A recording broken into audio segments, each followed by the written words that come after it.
ये जो पांचों कोष है उसकी आज की वस्तु स्थिति क्या है। यदि हम ये समझ लें, 5 कोष के पर्सपेक्टिव से हम आज के अपने जीवन को, आज के अपने एजुकेशन को, आज के अपने कल्चर को हम यदि देखते हैं तो हमें एक भिन्न तस्वीर जो है वो नजर आती है। पहला तो आप अन्नमय कोष को ले लो आप। तो अन्नमय कोष में ये जो शरीर है वो आज हमारा किस स्थिति में है। बच्चे के जन्म से ही वैक्सीनेशन और इम्यूनाइजेशन प्रोग्राम शुरू हो जाता है। हम जैसे जैसे बढ़ते हैं लाइफस्टाइल डिजीज हमारे अंदर प्रवेश करने लग जाता है। ओबेसिटी से लेकर के हाइपरटेंशन तक और अन्य जो बीमारियां हैं उससे हमारा शरीर ग्रस्त होने लगता है और हम दवा, मेडिसिन, हॉस्पिटल्स, डॉक्टर्स, इसके ऊपर में इसके गाइडेड पूरी हमारी लाइफस्टाइल है। यहां तक कि हमारी इकोनॉमी भी इसके तरफ गाइड पूरे के पूरे इसके ऊपर डिपेंडेंट है और डिफरेंट मेडिक्लेम और अलग अलग जो इंश्योरेंस पॉलिसीज हैं इनके चारों तरफ। तो जो अन्नमय कोष है ये बिगड़ा हुआ है, निश्चय बिगड़ा हुआ है, क्योंकि यदि बिगड़ा हुआ नहीं रहेगा तो हमारे बीमार होने की जो अवस्था है उससे हमारा अन्नमय कोष यानी ये स्थूल शरीर जो है वो मुक्त रहेगा। ऐसा नहीं है। इसका मतलब ये है कि जो 3 गुण है, राजसिक, सात्विक और तामसिक, हमारा शास्त्र आयुर्वेद ये कहता है कि यदि सात्विक जीवन शैली है, सात्विक भोजन है, तो हमें हमारा अन्नमय शरीर जो है वो बीमार नहीं होगा, स्वस्थ होगा, दीर्घायु होगा। राजसिक और तामसिक है तभी बीमार है। तो एक चीज स्पष्ट होता है आज की जीवन शैली से कि हमारे food items, food habits, food discipline जो कुछ भी है ये सारा जो है ये राजसिक है और तामसिक है। आप विचार करिए सात्विक क्या होता है। हमारे कल्चर में हम भोजन को कैसे ग्रहण करते थे। एक तो शाकाहार भोजन, दूसरा हम भोजन को ग्रहण कैसे करते थे। तो भोजन ग्रहण करने की प्रक्रिया, हाथ पांव धोना, सम्मान के साथ आसन के साथ बैठना, भोजन को प्रसन्न चित्त होकर के लेना, ये नहीं कहना कि ये मुझे पसंद है, ये मुझे नहीं पसंद है, ये अच्छा लगता है, ये अच्छा, ये संभावना ही अपने मन से मिटा देना और भोजन को प्रणाम करके सात्विक भाव से भोजन को ग्रहण करना। जो भोजन है वो अपने आप में सात्विक है, शाकाहार है, शुद्ध है, फ्रेश है। उसके बियॉन्ड हम उसको जैसे ग्रहण करते हैं, उसकी जो डिसिप्लिन है वहां पर भी भोजन हमें स्वास्थ्य की ओर ले जाने वाली प्रक्रिया है। आप विचार करिए, यदि ये हम डिसिप्लिन अपने लाइफ में रखते हैं तो क्या बच्चे बाहर बैठ करके पैकेटेड फूड खाते हैं, पिज्जा खाते हैं, बर्गर खाते हैं, अन्य जो चीजें खाते हैं, वो आप इन डिसिप्लिन में खाएंगे क्या। ये डिसिप्लिन आते ही वो जो अनवांटेड फूड आइटम से हमारे लाइफ से चला जाता है। इसलिए वो सात्विक व्यवस्था जो है वो अन्नमय कोष को, हमारे शरीर को उस बीमारी अवस्था से बचाता है, उससे परे ले जाता है। तो आज का समस्या क्या है, हम उस सात्विक अवस्था से दूर हैं। दूसरा आ गया प्राणमय कोष। अब प्राणमय कोष यदि ठीक से काम कर रहा है तो हमें समय पे भूख लगेगा। हमारे अंदर सुबह जो उठने का समय है उस समय हमें हमारी नींद खुल जाएगी। जब सोने का समय है हमें उस समय नींद आ जाएगा। जब खेलने का समय है, खेलने की इच्छा प्रबल रहेगी, एक्सरसाइज करने की, योग करने की, ये सब की इच्छा प्रबल रहेगी। इसमें आलस्य नहीं आएगा। कुछ कार्य करना है, पढ़ना है तो हमारी स्फूर्ति रहेगी हमारे अंदर में। ये प्राणमय कोष जब ठीक रहेगा तब रहेगा। अब प्राणमय कोष लेकिन आज की अवस्था क्या है, हम कितने बजे भी उठते हैं, कितने बजे भी सोते हैं, कभी भी खाते हैं। आलस्य, प्रमाद, निद्रा, कोई रूटीन ना होना, ये सब हमारे अंदर में आज के तारीख में हमारे लाइफस्टाइल में, यानी कि प्राणमय कोष जो है वो ठीक से काम नहीं कर रहा। अब आ जाइए मनोमय कोष पे।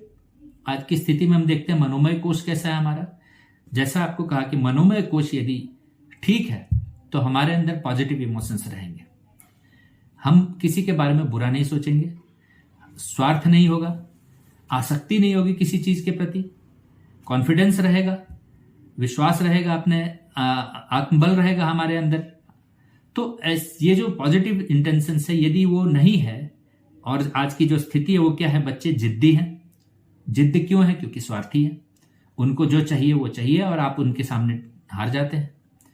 सुख और दुख की प्रवृत्ति है, आपके अंदर भी है, बच्चों के अंदर भी है। जो सुख की चीजें आप उसको लेना चाहेंगे और दुख की चीजें जो आपको समझ में आता है कि दुख है वो आप नहीं चाहते, और सुख और दुख के कॉन्टेक्स्ट में चीजों को देखते हैं।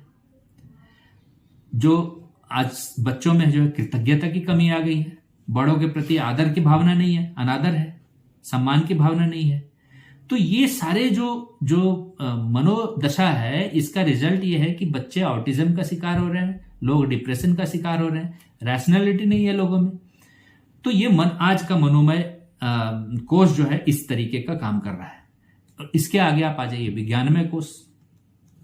तो हमारी शिक्षा, हमारी जो शिक्षा व्यवस्था है, इसमें आप कितना ज्ञान विज्ञान की बातें बच्चों को दे रहे हैं, या आप सिर्फ इंफॉर्मेशन उनके दिमाग में डाल रहे हैं। आप उदाहरण के तौर पे ले लीजिए आज का कैलेंडर, आप प्रयोग कर रहे हैं, मगर आज का कैलेंडर सिर्फ इंफॉर्मेशन है, नंबर्स का। वहां से क्या हम तारों की गणना कर सकते हैं? तारों के मूवमेंट को, सन के मूवमेंट को, स्टार के मूवमेंट्स को, पृथ्वी के मूवमेंट्स को, कौन सी राशि है, पूर्णिमा है, अमावस्या है, कौन सा नक्षत्र है, इन सब जो टाइम का पार्ट है, जिसके चलते हम टाइम को कैलकुलेट करते हैं, जिसके चलते कैलेंडर बना, क्या हम उसकी गणना कर सकते हैं? इस कैलेंडर से नहीं कर सकते, लेकिन वो हमारे लाइफ का पार्ट है और हमारे लाइफ के बहुत सारे एस्पेक्ट को ड्राइव कर रहा है। यानी विज्ञान में कोष एग्जिस्ट नहीं करता, लेकिन उस कोष में इंफॉर्मेशन के रूप में कुछ आ करके हमारे मनोमय कोष, प्राणमय कोष और अन्नमय कोष सबके ऊपर में प्रभाव डाला हुआ है। आप ध्यान करिए कि यह कैलेंडर हमें यह नहीं बताता कि सुबह कब होता है, यानी सूर्योदय कब होता है, कैलेंडर नहीं बताता हमको। वो तो 12 बजे पीएम से एएम हो जाता है। तो इसके ठीक विपरीत हमारा जो कैलेंडर था वो हमें बताता है कि ब्रह्म मुहूर्त। तो मुहूर्त मतलब हमें मालूम है समय क्या है किस काम को करने का। एक एग्जाम्पल दिया सिर्फ आपको, वैसे बाकी सारे जो कंटेंट हैं, जो इंफॉर्मेशन के रूप में जो दिए जा रहे हैं, वहां बहुत सारी ऐसी बातें हैं जो साइंस नहीं है, नॉलेज नहीं है, सिर्फ इंफॉर्मेशन, और वो भी वेरीफाइबल इंफॉर्मेशन नहीं है, और गलत भी है कई सारे, जिसके हम के ऊपर विस्तार से आगे चर्चा करेंगे। तो विज्ञानमय कोष भी जो है वो ठीक नहीं है, और इनकी वजह से क्या है, आनंदमय कोष हमारा स्ट्रगल करता है एग्जिस्ट करने के लिए। हम हैप्पीनेस को ढूंढते हैं और जहां मिल जाए, थोड़े समय के लिए मिल जाए, हम उसको ले लेते हैं। अब उदाहरण के तौर पे आप ले लीजिए कि आप पार्टीज, जो आज का कल्चर है जिसमें बच्चे प्रवृत्त होते हैं, बड़े प्रवृत्त होते हैं, आप पार्टी ऑर्गेनाइज करते हैं, कितने समय का सुख देता है आपको। रात को डिनर, यदि डिनर पार्टी आप ऑर्गेनाइज करते हैं, शाम को करते हैं, तो रात को सोने जाने के पहले, निद्रा के पहले का जो समय है, यही आपका सुख का समय है। इसमें आप उस अनुभव को, जो है पार्टी के अनुभव को, आप प्रसन्नता के रूप में आप लेना चाहते हैं, खुश होना चाहते हैं और खुश रहते हैं उसको विचार करके। और पार्टी में आप क्या करते हैं, आप निश्चय तौर पे आप सात्विक भोजन तो नहीं आता, अन्नमय कोष पे काम नहीं कर रहे हैं। आपके पास जो भोजन आ रहा है वो आपको, जो भोजन का जो प्रभाव है हमारे प्रसन्नता पे, वो प्रदान नहीं करता, टेस्ट के अकॉर्डिंगली होता है। दूसरा, कई बार लोग डांस पार्टी करते हैं, और वो डांस जो है वो कोई स्किल नहीं है, उससे आपको कोई परफॉर्मेंस आप कहीं पर दे रहे हैं वो होने वाला नहीं है, आपको पैसे मिलने वाले नहीं है।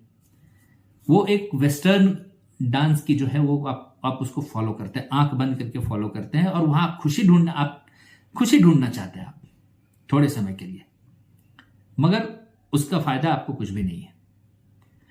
और इन सब चीज को करने के लिए आप एक अमाउंट ऑफ मनी जो है वो लूज करते हैं। आप एज्यूम करिए कि आप 20,000 रुपये आप खर्चा कर रहे हैं एक पार्टी करने के लिए, और आपने कितने समय के लिए खुशी पाया? जब तक आपको घर में जाकर के निद्रा नहीं आ जाती, तब तक आपके जीवन में खुशी है। अब दूसरे दिन उठते ही आप उन पार्टी को याद करके आप चाहते हैं फिर ऐसा कुछ हो, यानी उस पार्टी या उस खुशी के प्रति आपकी आसक्ति बन गई, और आप ऐसे ही व्यवस्था को फिर खोजने लगते हैं, तो आपका आसक्ति भी प्रबल हो जाता है वहां पर। तो जो इमोशंस पॉजिटिव होने चाहिए, वहां पर नेगेटिव इमोशंस की सीडिंग जो है वो शुरू हो जाती है। और खोज किस चीज की है? खुशी की, प्रसन्नता की, इसीलिए कर रहे हैं आप। उद्देश्य जो है वो प्रसन्नता है। अब विचार करिए कि ये जो 20,000 आप पार्टी पे खर्चा किए, यही 20,000 रुपया यदि आपके किसी जरूरतमंद मित्र को देना पड़े, तो उसको देने के लिए आपके अंदर उतनी खुशी होती है क्या? उतनी तत्परता होती है क्या? और उसको दे दिया यदि, तो आपको उतनी प्रसन्नता होगी क्या? यदि होगी तो ये प्रसन्नता आपको बहुत लंबे समय तक आपके जीवन में रहेगा कि आपने किसी के जीवन को संभाला है उन पैसों से। ये खुशी, इसको आनंद कहते हैं। और उस पार्टी से जो आपने प्रसन्नता प्राप्त की वो प्रसन्नता नहीं है, उसे सुख कहते हैं, जो अल्पकाल के लिए है। जो प्रसन्नता आपको अनंत काल के लिए हो या दीर्घ काल के लिए हो, वो आनंद है। और जो प्रसन्नता आपके अल्पकाल के लिए, थोड़े समय के लिए है और आपके अंदर आसक्ति उत्पन्न करता है, वो सुख है। और उस आसक्ति की वजह से, उस सुख की प्राप्ति ना करने की वजह से भी जीवन में दुख होता है। तो आज की वस्तु स्थिति ऐसी है कि हमारा पांचों कोष जो है वो बिगड़ा हुआ है। पांचों कोष की व्यवस्था ठीक से नहीं चल रही है। इसीलिए एनसीएफ ने जो 2022 में जो पंचकोश की प्रावधान रखी है कि हम अपने जीवन शैली को जब पंचकोश के आधार पर देखेंगे तो हम प्रवृत्त होंगे कि इन जीवन शैली को पंचकोश के आधार पर कैसे सुधार सके। इसकी पूरी व्यवस्था जो है वो हमारे शास्त्रों में, हमारे कल्चर में, इन सब में है कि पंचकोशीय विकास हमारा कैसे हो, पॉजिटिव कैसे हो, इसकी व्यवस्था है हमारी संस्कृति में। तो यही उद्देश्य है 2022 एनसीएफ का, पंचकोश के ऊपर चर्चा करने का। आगे हम विस्तार से आपको बताएंगे एक एक कोश को किस प्रकार से शिक्षा में, हमारे जीवन में, घर में, हमारे व्यवहार में किस प्रकार से इंप्लीमेंट करें कि मॉडर्न लाइफ हमारा इंप्रूव हो, एनरिच हो और हम विकास और सक्सेस की तरफ बढ़ सकें इस पंचकोशीय व्यवस्था को लेकर के। धन्यवाद।